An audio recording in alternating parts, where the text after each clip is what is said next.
Hello friends, आपको स्वागत है एक नई वीडियो में। गाइस आज मैं आपको बताने वाली ओटीजी कनेक्शन कैसे इनेबल करते हैं, कैसे यूज़ करते हैं। तो आइए स्टार्ट करते हैं। सबसे पहले तो आपको यहाँ पे सेटिंग ऐप पे जाना होगा। उसके बाद आपको ऐसे स्क्रॉल करना है। फिर आपको यहाँ पे दिखता है एक्सेसिबिलिटी का ऑप्शन है एंड इस पर क्लिक कर देना। फिर ऐसे स्क्रॉल करना है।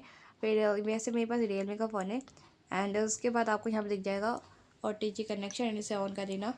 और उसके बाद ये ओपन हो जाएगा। 10 मिनट बाद ये ऑटोमेटिक ऑफ हो जाएगा। वैसे इसे ऑन करने से ये होता है कि आप अपने फ़ोन को एक स्मार्टफोन को दूसरे स्मार्टफोन को चार्ज कर सकते हैं। यूएसबी केबल होना चाहिए इसी के लिए, स्मार्टफोन को चार्ज करने के लिए।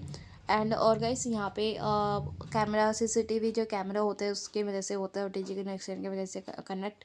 और भी चीज़ें यूज़ कर सकते हैं इसकी वजह से एंड बहुत सी चीज़ें होती है। यहाँ पे सिर्फ कनेक्ट करने का ऑप्शन होता है और पासिंग करता है। यहाँ पे ये सेटिंग काफ़ी अमेजिंग है। अभी तो ऑफ कर रही हो तो यहाँ पे बताया गया है, देख सकते हैं किस चीज़ के लिए यूज़ किया जाता है। गाइज़ अगर आपको ये वीडियो अच्छा लगा तो वीडियो को लाइक शेयर करना और चैनल को सब्सक्राइब करना। गाइस मिलते हैं नेक्स्ट वीडियो में। Bye bye.